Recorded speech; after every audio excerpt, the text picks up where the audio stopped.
Simmons Production.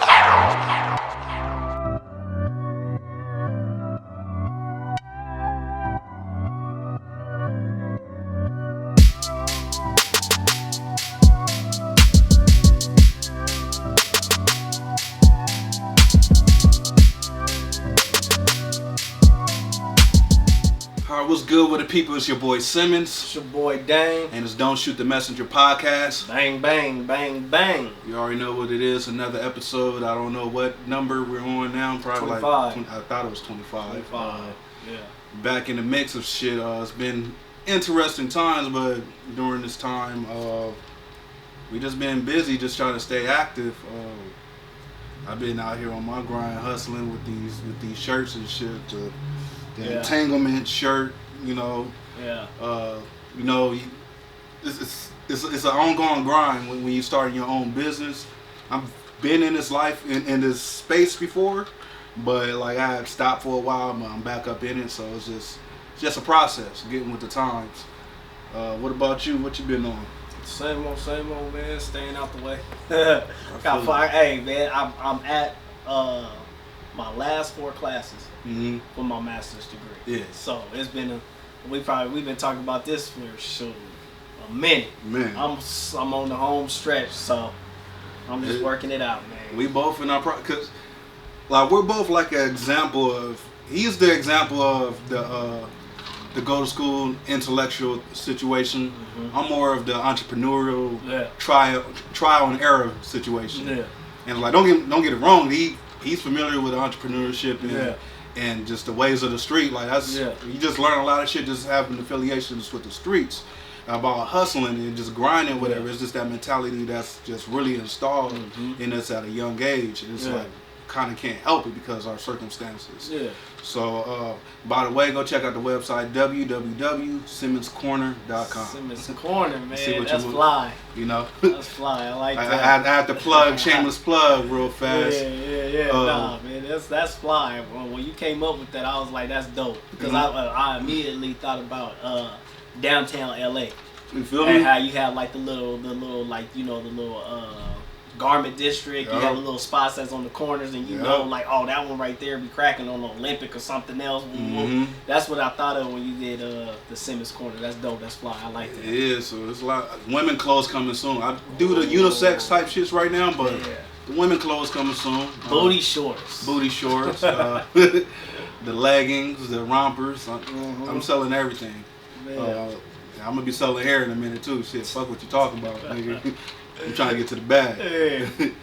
But so recently, Terry Crews, and I tried not to really dive into it. I tried my hardest to just like, cause I didn't want to like bash another black man. Right.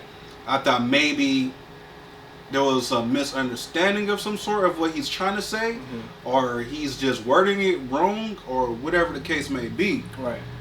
But the more he talked, the more wild he be sounding. Yeah. And it's just like, bro, like, yeah, you should probably shut up now, because it's just like you sounding crazy. Yeah. I don't even understand it. It's I don't know, man. I'm a loss for words when it comes to Terry Crews, because I remember he had like a reality TV show and all that stuff, and like the things that they showed of him and his family and all that stuff, he seemed like a solid individual. 100%. Like he was clear on who he was, this, that, and the third. And then when all of this happened, he made reference to we have to be careful because it's going to go from like white supremacy to black supremacy type of comments. And I'm sitting there and I'm like, as a black man, you should know that we've never wanted to dominate nobody else. Yeah. Our narrative from the beginning of time has been equality. Just treat us the same. So I'm like, I don't understand now if he's listening to radical black folk, the ones who are like, I hate everybody else but black people. You know what I mean? Yeah. Then maybe that's what he's forming his opinion on. But the truth of the matter is, if you walk through our community, it's not a whole lot of us that think like that. Yeah, you know what I'm saying? 100%. We don't all think like it's black or nothing. We're like, listen, we want to be able to be proud of ourselves. We want to be proud of our community. We want to uplift each other. But at the same time, we're been open to being, inclusive with everybody. 100%. We could do business with you. We could do business with this person, but treat us equally. 100%. So I don't understand where he thinks like it's a threat to, white people, white society, this, that, and third, because we've never wanted revenge. We've never wanted to, some people may treat you the way that you treat them, but it's not necessarily for me and for the people that I'm around. Yeah. It's not necessarily we hate and we looking for some type of black supremacy. It's equality. So I don't understand where he's getting his thought process from. From what I can tell, because his wife, I guess, is biracial. I don't think she's white. I think she's biracial. Yeah, that's what I think too. So I think it's like he's trying to be mindful of that crowd because he's around that. He's closely around that crowd as well. He's still trying to play the fence with the black people. He's trying to please both sides, but it's almost like he's negating his black side. And it's like he's saying some pretty extreme things. I forget the acronym he said about coon. Did you see that? Having the courage to... Courage. It has something to do with being able to have the courage to speak your truth. Some bullshit. It was wild. At that point, that's when I was like, okay, this nigga needs to stop. He needs to. I was like, no. Yeah, but no. It ain't no way that you gonna that you gonna take the word coon and turn it to an empowering thing. No, it's just not gonna happen. And I feel sorry for brothers like that. And this is why I try to tell. I'll be 100% honest with you guys. This is my plight as a man who is in an interracial relationship, right? You feel the obligation as a black man to be black, right? And at the same time, you feel the uncomfortableness that comes with our truth. Because our truth is not easy. Yeah. Right? But at the same time, there's no sugarcoating our truth because our truth has to be felt. So if you getting out here and you have friends who are, from another ethnicity, or your bosses, you feel like your bosses, or you feel like your job is going to be on the line, that's the test of being a black man. You're going to have to stand for something. There's no middle ground. There's no tiptoeing. There's none of that.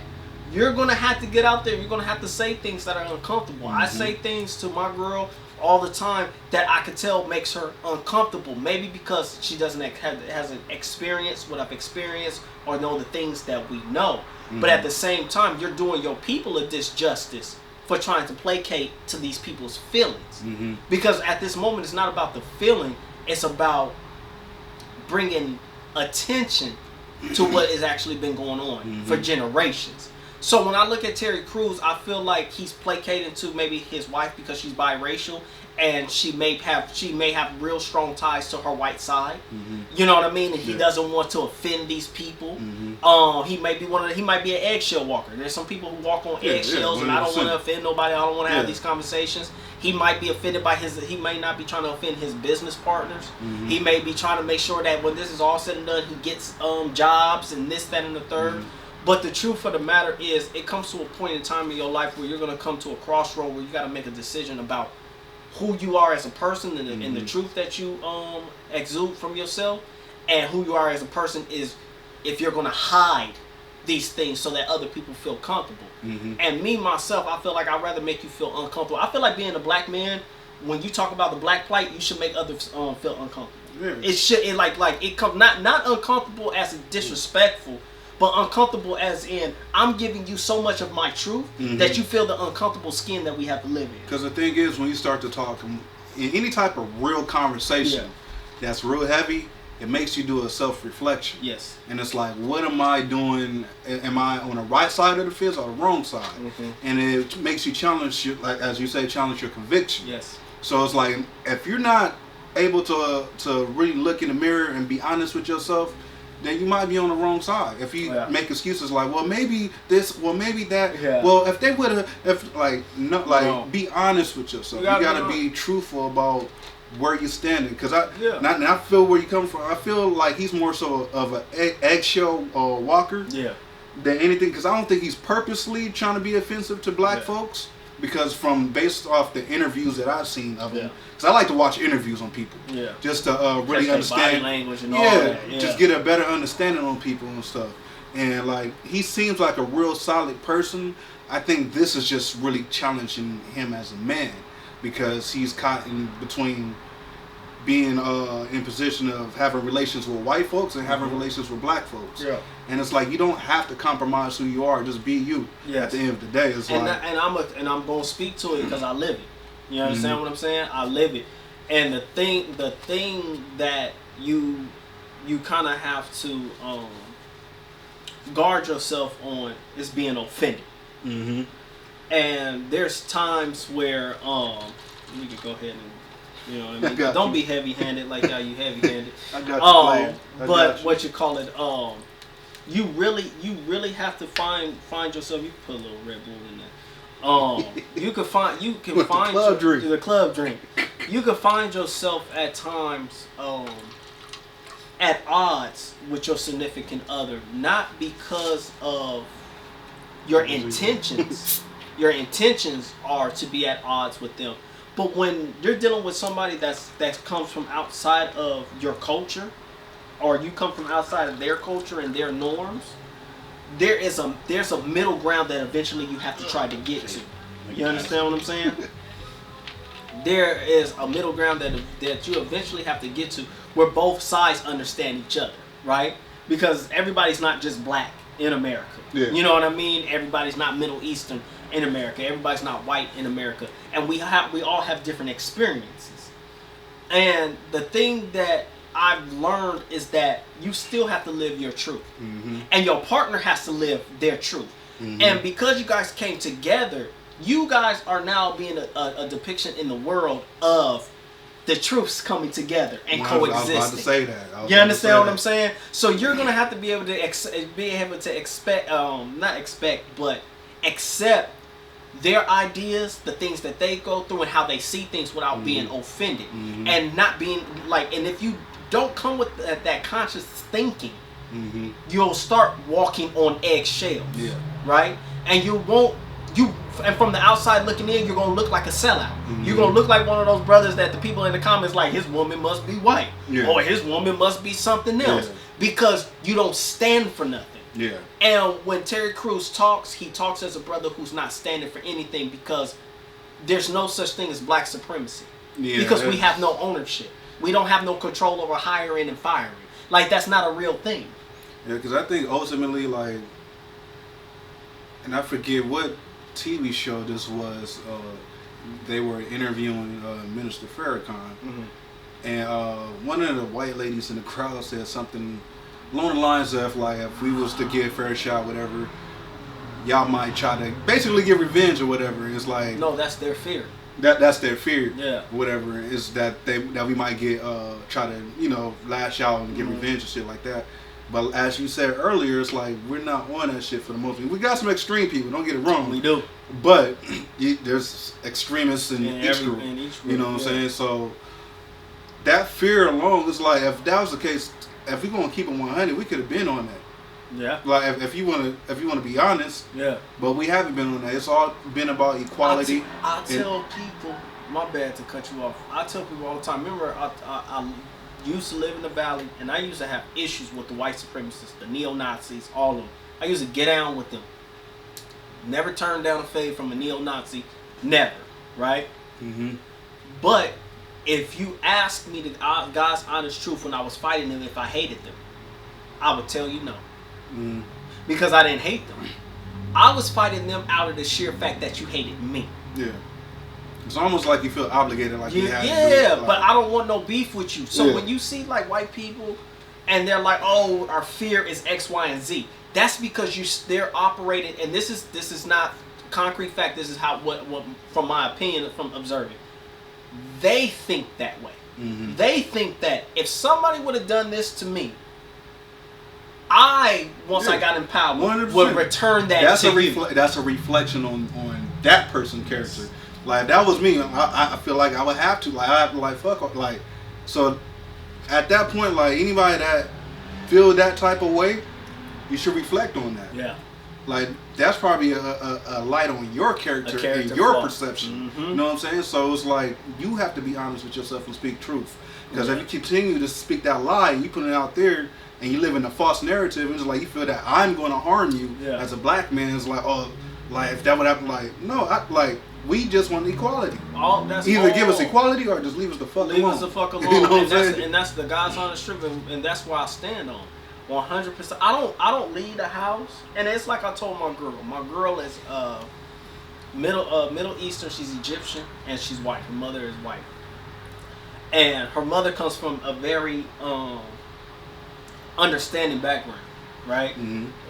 She knows about the riots. She's from Detroit. She knows about the riots in Detroit and stuff. So she doesn't come from a background. She's not sheltered. She's not sheltered. She's been around this. Her mom is dope. You know what I mean? Her mom's experiences and stuff, the stories that I heard and stuff.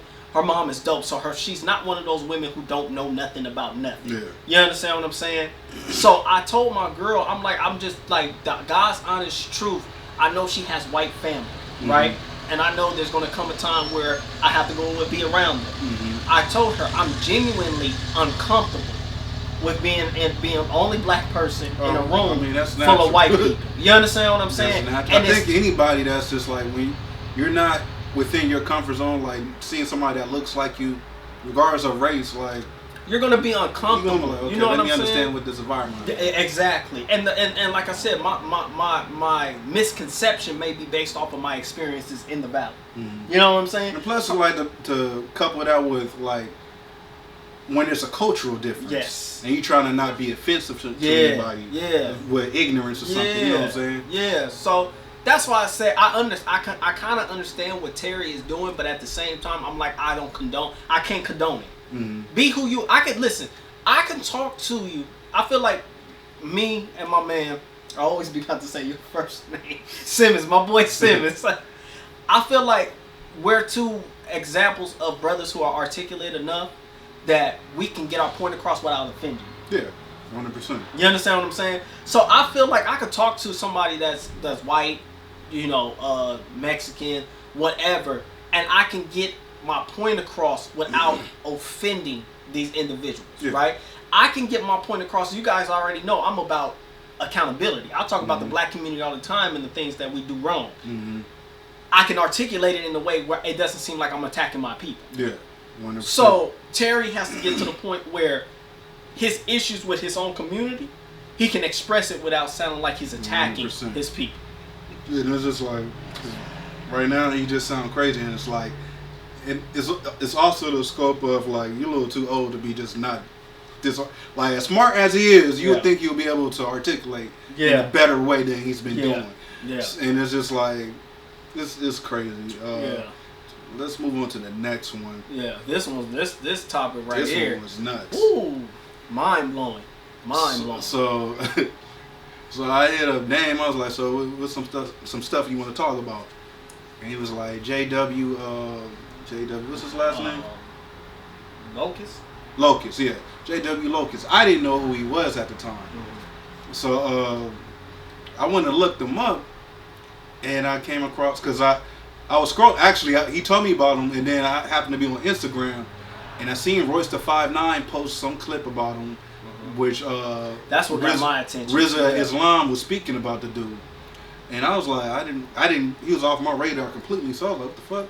So I go and look him up, and I found the exact interview that they was showing on the clip, and he comes off like, in the beginning, he comes off like intelligent and very confident within himself.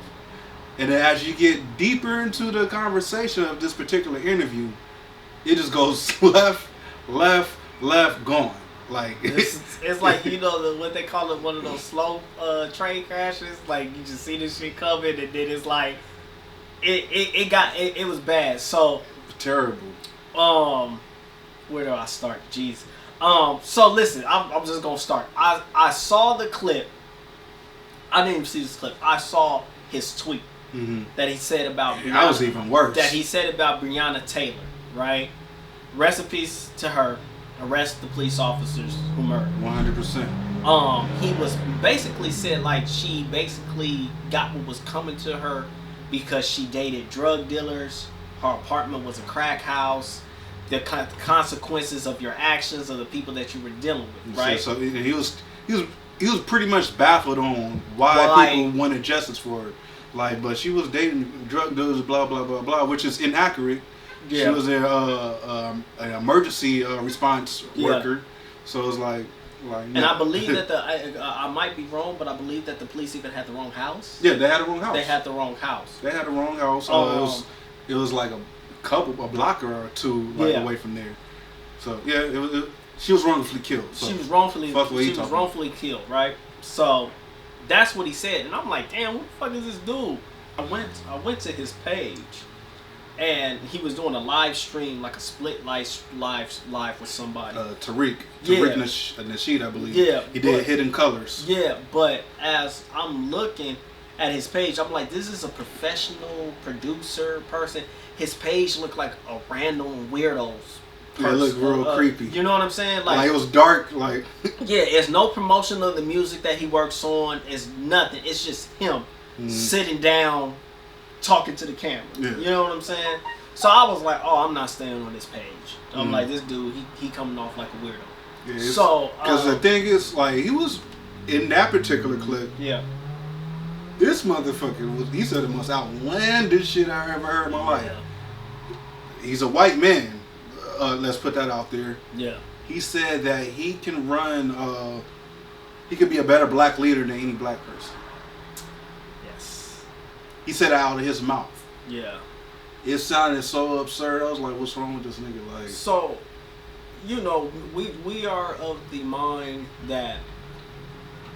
Well, so we're in the content creation space, right? Mm-hmm.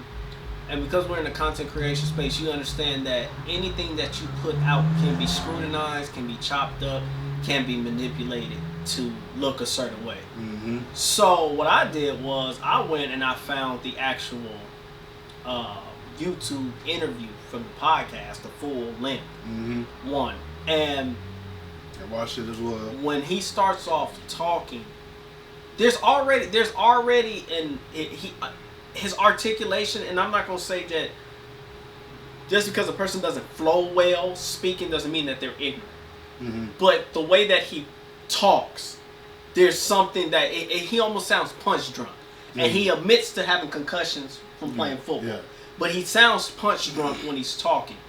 And the thing that stood out to me was one, he's a horrible businessman.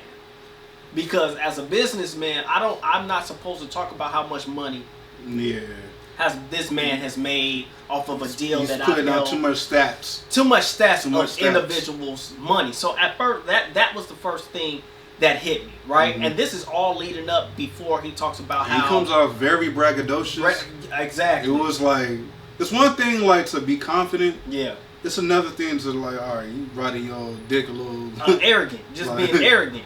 And so before, it was a lot of content before he got to that part about, you know, how he felt about, you know, the black plight.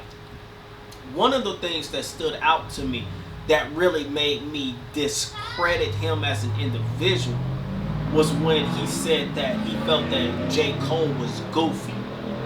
And that he didn't. I was just like, nigga, what? Yeah, he doesn't like conscious rap music. He likes ghetto. He said he liked ghetto music. This what he said. Because he was shooting out when J. Cole was interviewing Lil Pump, because J. Cole and Lil Pump had a little back and forth going on. Yeah.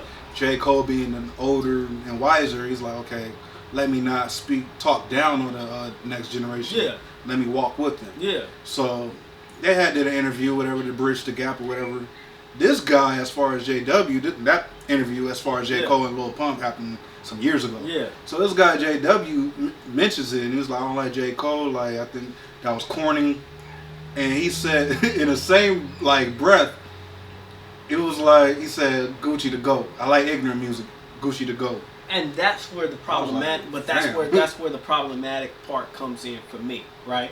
And just like the guy said, one of the guys interviewing, I don't know if he was Puerto Rican, Spanish and black, whatever. He was a person of color. Mm-hmm. I believe he was black, but he was mixed. So I couldn't really, like I'm saying, I couldn't really gauge what he was. I believe it was called the Producer Podcast. I'm familiar with that podcast. Producer Grind. Yeah. So he said to him, he was like, but J. Cole is actually speaking facts to these young people. And he was like, I only value people speaking to young people who have like a degree, right? He was like either a psychologist, a psychologist, or you're like a philosopher, a philosopher or something like that. And the guy was like, so what do you mean, like a person who has had experiences with life can't talk to the next generation to give them information? The cool thing is J. Cole went to school. Yeah, he's educated. He's not a dumb nigga. Yeah. So and he responded with, "I'm the only one out of all the motivational speakers who can talk to you about what do you say, physics or." He got into like some quantum physics type stuff that is the reason why the black. It went left because the dude, like one of the interviewees, was like bro, like wait, I don't understand what you're talking about. Yeah. Like because he just started rambling off about like quantum physics and just that and the third. I was kind of off subject, but I was like. And it was just weird. But it basically went back to him bragging about himself and being 100%. smarter than everybody. Then he makes a statement that he's the most gangsterous person in the room. Real Malibu most wanted. Real Malibu's most wanted. And he was just started, and so I'm sitting there and I'm like, I can't gauge you, bro, because you're all over the place. You don't sound right. So then he makes the statement of like, all black people and white people are all on the same playing field, and it's equal. When he said that, I kind of understood, like based in the context, I kind of understood where he was like aiming for, because he was basically saying along the terms like he see everybody equal, you don't see color. Yeah. Okay, cool, that's beautiful. Yeah. But what the people on that is in control of that platform, they're like, that's fine, but understand that's not the reality. It's not reality. Like, cause dude was saying like, if we all just stop looking at color, like, and stop classifying people, like we can get ahead, blah blah blah. And I'm like, I agree with that, because the whole classification stuff is what's causing all these stupid like little arguments and shit. But in his mind, the way he was talking, like, it was an easy shift. It was like, it's not even like black or color folks that's like the issue on getting people to think like that. Right. It's the people on the other side that want to maintain power. Exactly. So it was just weird. A prime example of that is Donald Trump came out this week talking about he was going to get rid of low-income housing in middle-class suburban areas, right? See that. And I think they might have signed it into play. But the thing about that is this. Gentrification. But the thing about this is this. Him saying that, it's all an equal playing field, this, that, and the third, right? So the people have been telling us to pull ourselves up by our bootstraps for years, right? And so let's just put it to them like this, or put it to him like this. If there is low income housing in a middle class area, and I have a child that I want to get the best education, so I qualify for this low income housing in this middle class area, and I go over there, I'm allowed, now I can send my child to this high school that's going to give them the proper education, a good education. If they're an athlete, there's a chance that they can get a scholarship, get a free education, and change their lives forever. He has to look into what redlining is. You understand what I'm saying? Do you understand what redlining is? So the truth of the matter is, when Donald Trump says, I'm getting rid of that, you're getting rid of an avenue that people are using to pull themselves up by the bootstrap. So when he says black people and white people are all on the same playing field and everything is equal, no, it's not. We went to Rialto High School. When I was in high school, I remember walking through the quad and they got on the loudspeaker and said, if you're taking the SATs, today is the day. What you mean today's the day? I thought you were supposed to be preparing for it. Mm. So you just made a general announcement for anybody and everybody to go in and take the SATs, but I didn't know nothing about it and I was a senior. Yeah.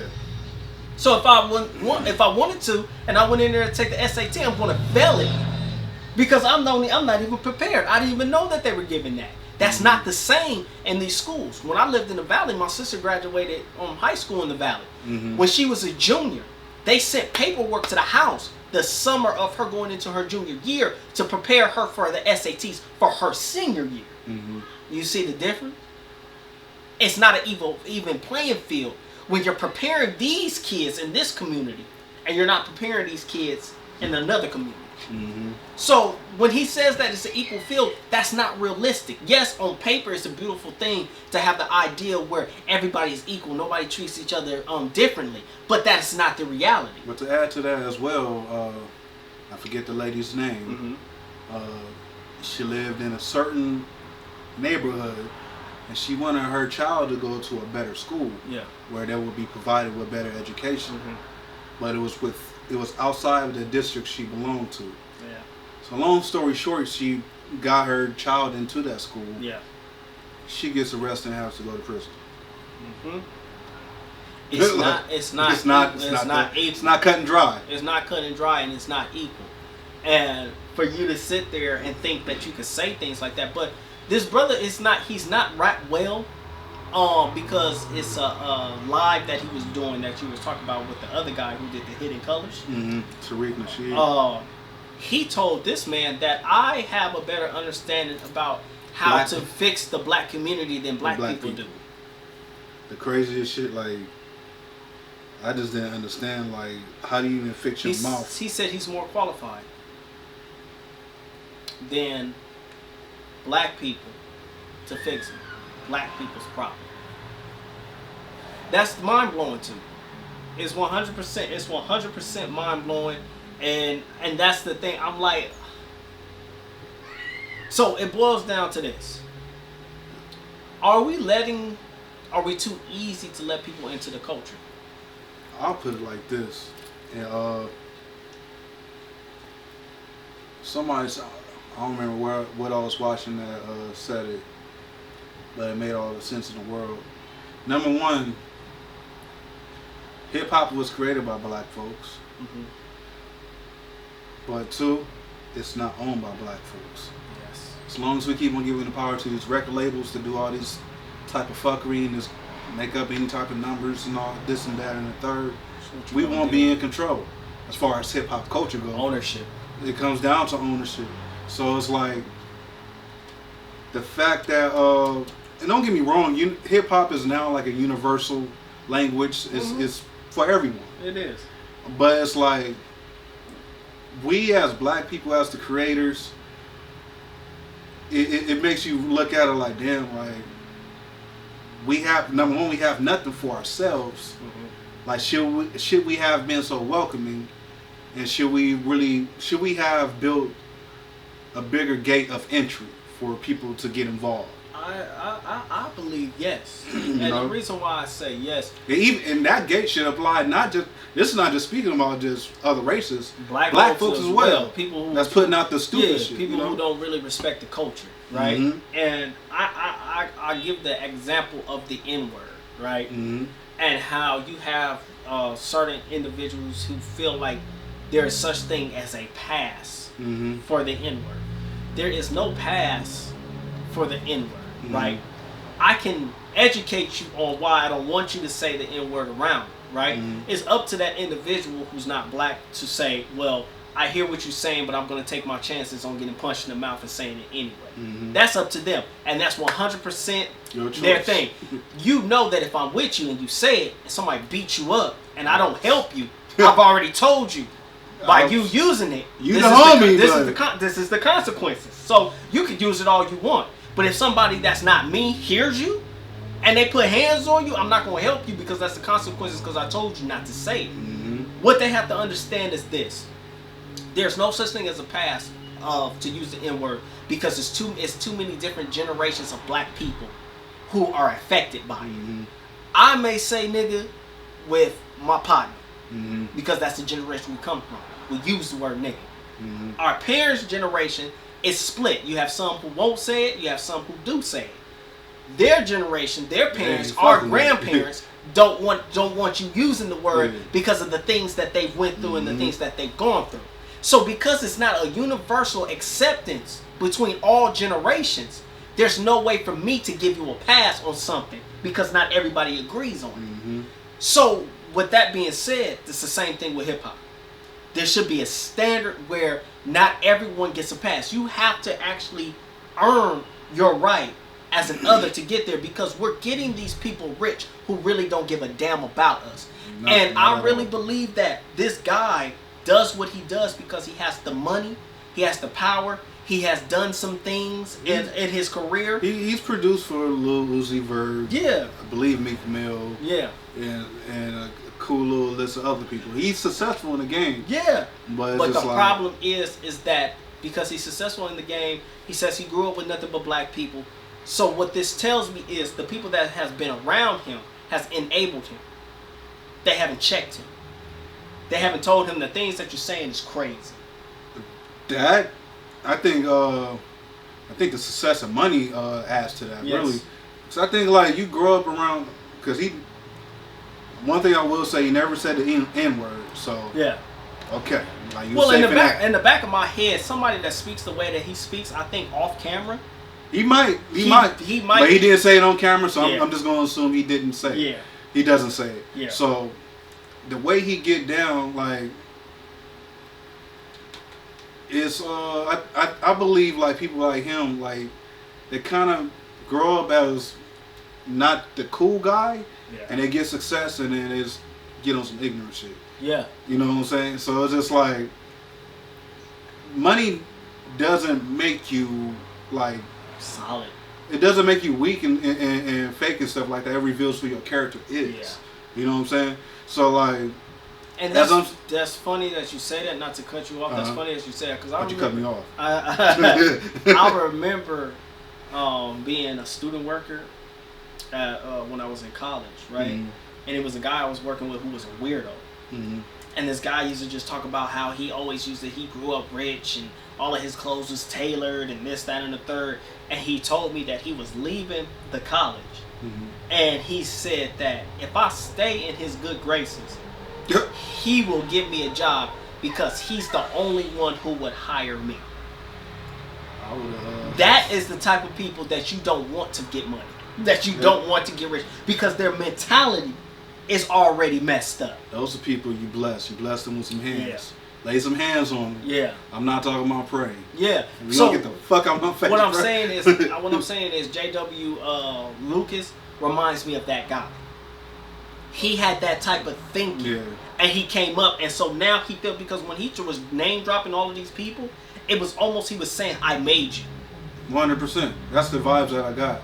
And it's just like, ultimately, money can't buy you power. Like, you can work yourself into being into a successful space. Yeah.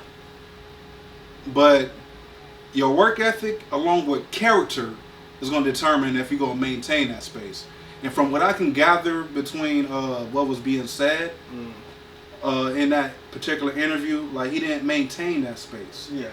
Because he was mad at somebody, did some snake shit, whatever the case may be. But I think he probably ultimately rubbed somebody the wrong way. Yeah. So, like, character is what's going to have people... A good name is better than riches and gold. If your name ain't good, if it ain't solid, nobody's going to want to fuck with you, because they're going to look at you like, yo, like, he be on that other... Like, I can't be around better than good news. You know what I'm saying? So it's just like, you got to ultimately just be respectful. Don't be so insensitive to think you know all the answers, to think like, oh, you should do this, you should, like...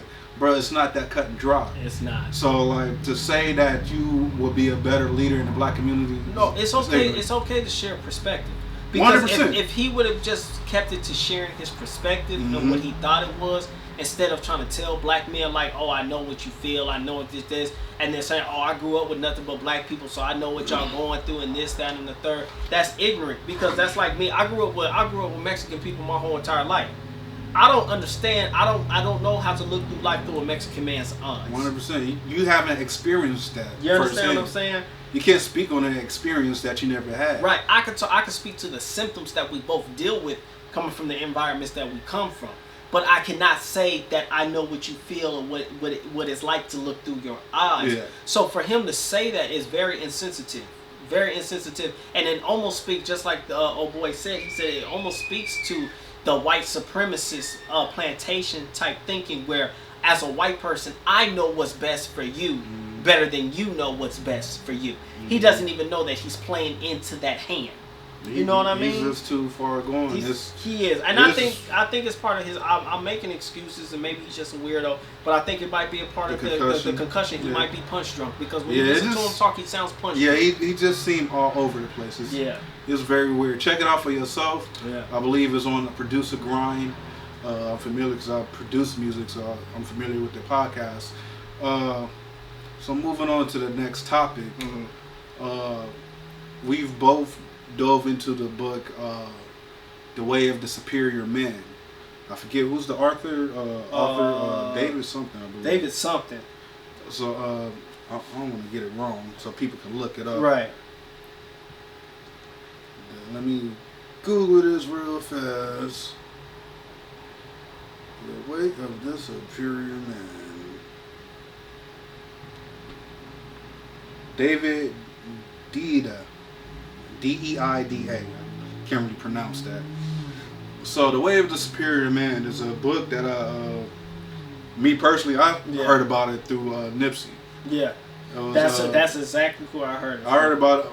Actually, I think I heard about it from London, like through Lauren London. Yeah. She said it's a book that Nipsey checked out. I saw Nipsey when he talked about it. He said that him and Lauren had gotten into it. They was having issues, right?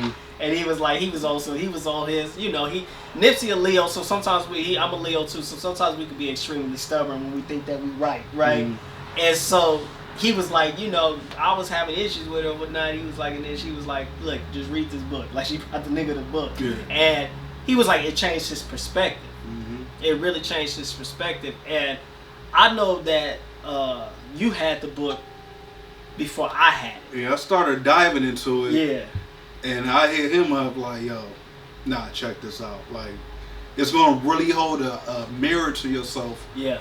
And tell you the honest truth about yourself in ways that you probably wasn't even, like, thinking. Like, it wasn't even in your mind to think in this capacity. Yeah. So when I started, like, diving into it, because I actually picked it up on this audio book, and I started listening. I'm like, damn, I'm more working out. I'm like, this shit right here.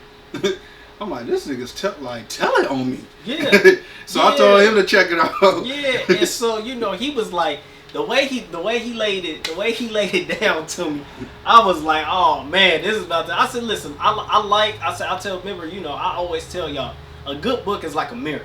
Yeah. Right? It's going to show you yourself, and it's two type of people. It's one that's going to go through the burn and the ass whooping, and it's another person who's going to put the book down. Right? Yeah. I like to be the person that goes through the ass whooping.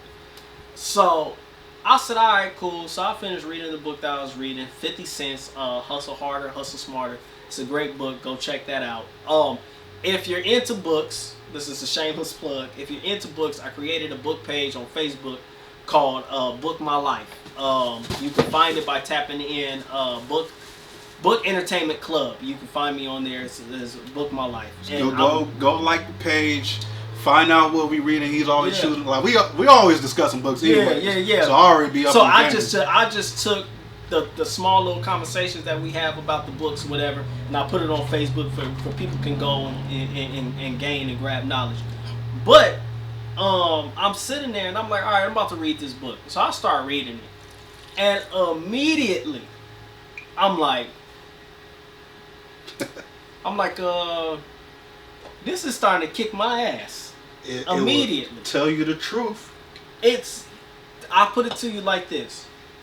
It's a book that women can read as well, but I specifically think that this is for any man who wants to have a girlfriend, wants to or has a girlfriend, or is a married man. All three categories is for you. Because it's going to make the way that you approach your relationship so much better. I'm not gonna say easy. It's not gonna be easy, but it's gonna make it so much better. So one of the gems that I took from it was that as men we think logically, 100%. right? If we have a problem, it's A, B, and C.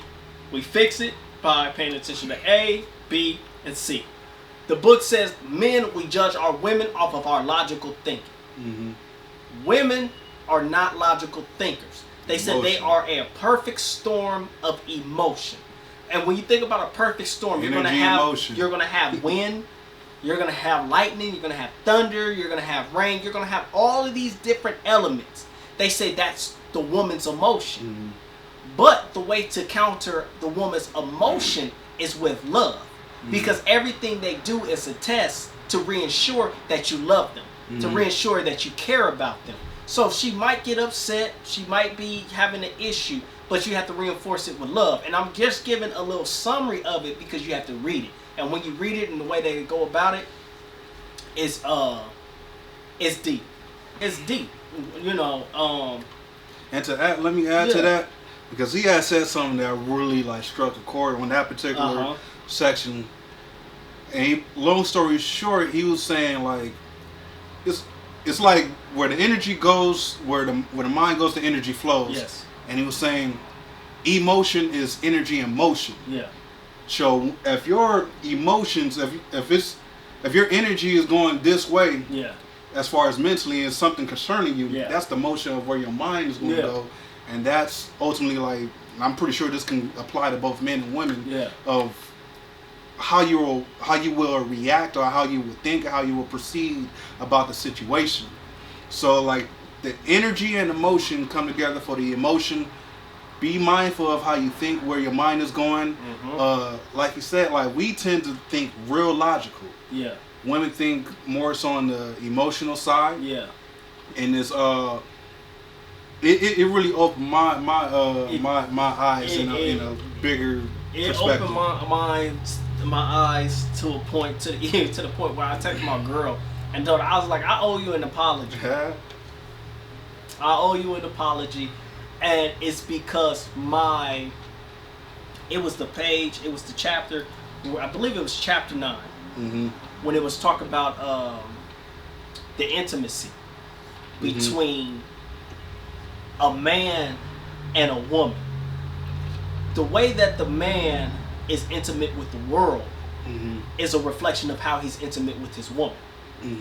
So if you're guarded and you're protected, and you're not trusting and this, that, and the third, that is how you're going to address your woman. Yeah. Right? But the woman is the energy base of a man. So because the woman is the energy base of the man, she should be your safe haven. That's to be the person that you trust. But your reflection of the world is how you reflect onto your woman.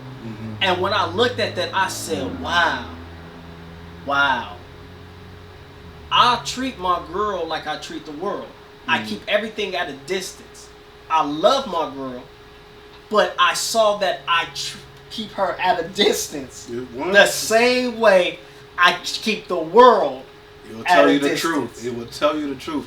It's tough. Like the one part that stood out the most to me is when he was speaking about the divine feminine. Yeah. And masculinity. Yeah. So masculinity is pretty much self-explanatory. Yeah. Masculine energy. Both men and women can have this. Yes. The divine feminine energy, both men and women have this. Yeah. But don't think of this as being soft and weak and nothing like that, or feminine or anything like that. The divine feminine energy is more so ability to feel, to nurture and feel and stuff like that, like to really care. And that goes against our toxic, you know what I'm saying? Teaching of toxic masculinity. So like me, like if I'm going to be transparent, I was in a relationship not too long ago. She's a very great woman, and it kind of revealed to me the downside of why there was a counteraction of why we drove apart. We're still cool to this day, but I noticed that I have too much in stock on my masculinity side, not too much of my divine feminine side. Yeah. So I'm like, I have an unbalance. Like I'm just a real raw energy, masculine energy. Don't get me wrong, I could be nurturing. I got kids and stuff like that. I could be caring. I'm always looking out for people and stuff like that. But when it comes to like your special someone, it requires a different care, a different nature than masculine energy. You can't just pop like bam shit. It really is a balance of, and the crazy thing about it is this is 100% for you to be able to be the man to lead your household. 100%. So you have to have a balance of, because the woman is feminine energy, right? And she's a ball of emotion.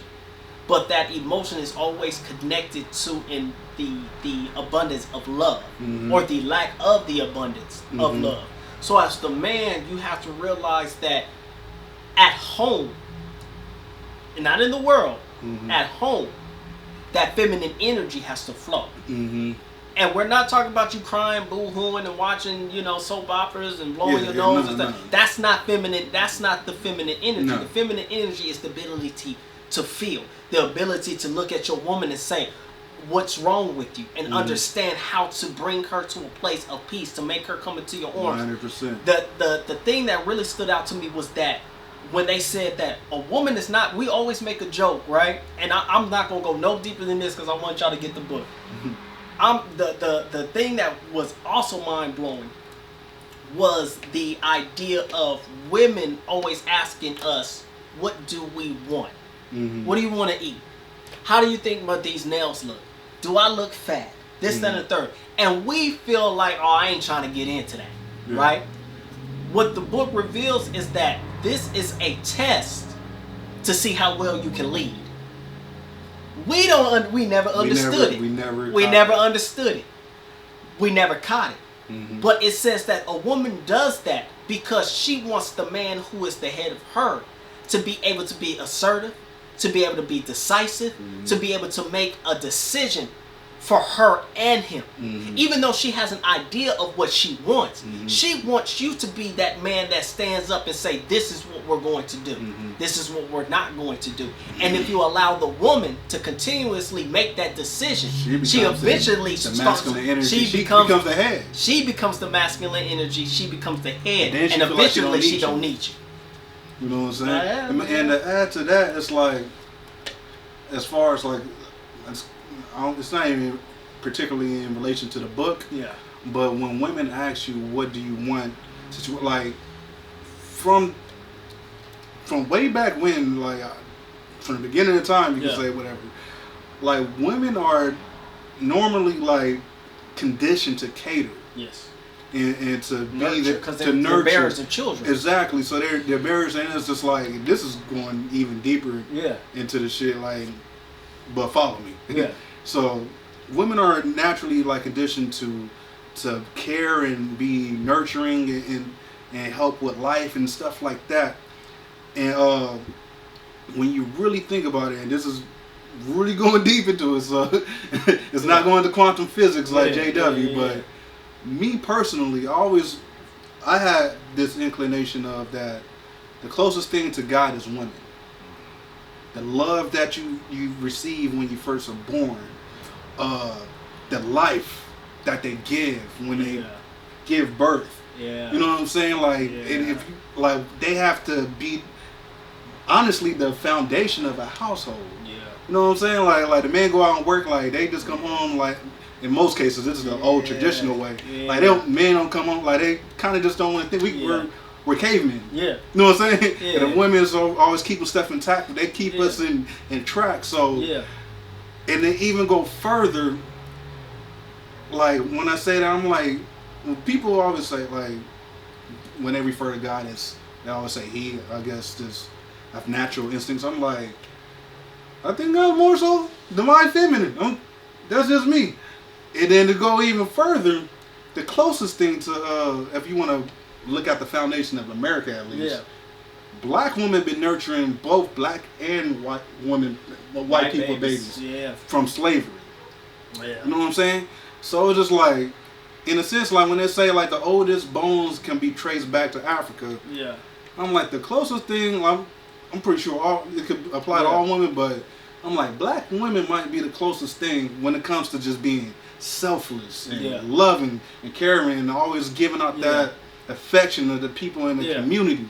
I'm like, I put it to you. That's probably going like way like. It's not. It's a good philosophy. Mm-hmm.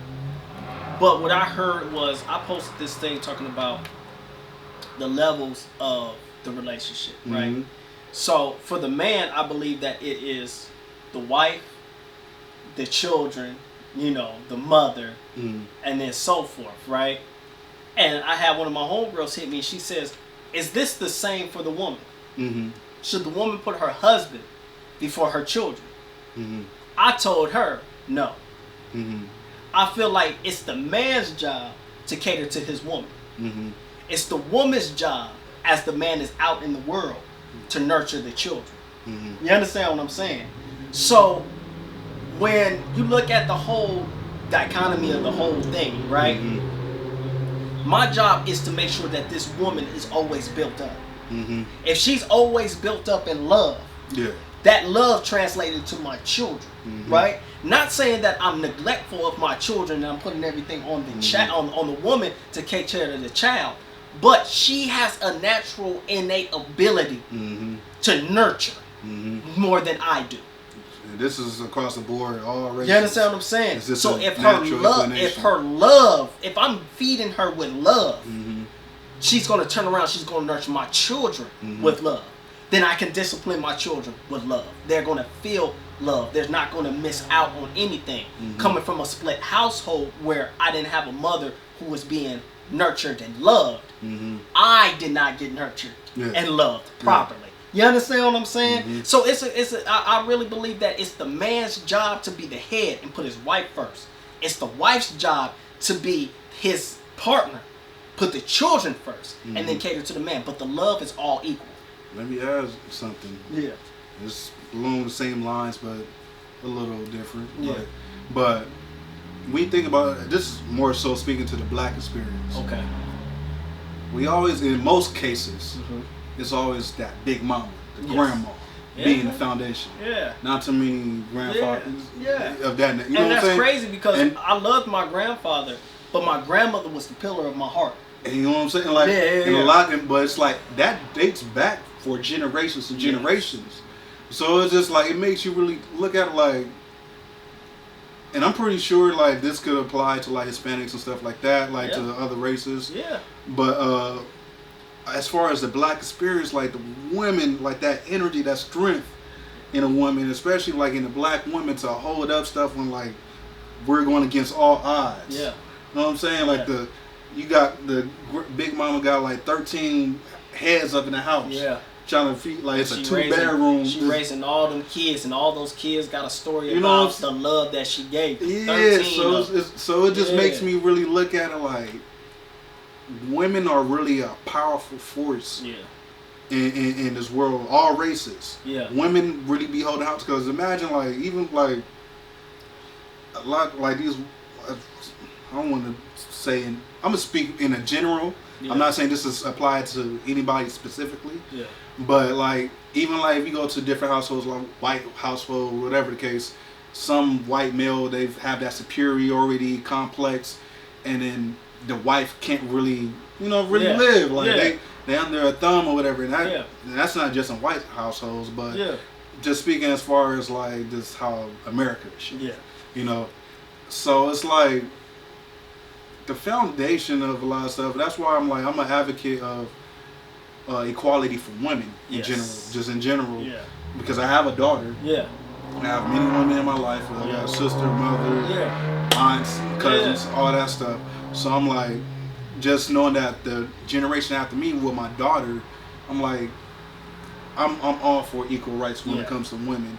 So like when I really dove into like understanding the divine feminine, number one, it made me think back to Mac Miller when he put out the Divine Feminine. I'm like, this nigga wrote the book. This nigga wrote the book. He read the book. I was like, okay. Like this nigga Mac Miller was on something. He died young, knowing this information. So when that's the thing that I hate about death, man. That mind is gone once you're gone. Yeah. So when I heard about the divine feminine, I'm like okay, and it's just that energy. And I'm like, of course, like women, they possess that energy just in a greater capacity than men do. So it's just like there's so much to this book that you should they feel more than us. That's what I'm getting. Like women, they feel more than us, and because we're logical and we can move off of logic, the understanding. We look at it like, nah, I'm cool. Like, yeah. But the 1 + 1 = 2. Yeah, but the logic. The beautiful thing about the book is that it puts it in a logical perspective for us to be able to deal with them. 100%. You know, and it said that you'll never be able to control that energy. They said you try to control a woman as if she's the boat, right? Mm-hmm. But the woman is not the boat. The woman is the ocean. Mm-hmm. You understand what I'm saying? Yeah, I don't think y'all catch that. You are the boat. I don't think you caught that. Yeah, you know what I'm saying? Go do your homework. Yeah. Go get the book, The Way of the Superior Man by David Deida. I don't know if I'm pronouncing it right. Deida. Yeah. It's a phenomenal book to check out. Yeah. We're gonna keep on dropping books on your heads because he got the book club going on. Go follow Will's. Book My Life. You'll find it by typing in book club, book entertainment club, and it'll pop up Book My Life. He'll keep you listed with the latest literature that we on. We also been on 50 Cent Hustle Harder, Hustle Smarter book. That was a great one too, man. Some great lessons in there, some real gems in there. So we're gonna be dropping a lot of gems from these books that we've been reading.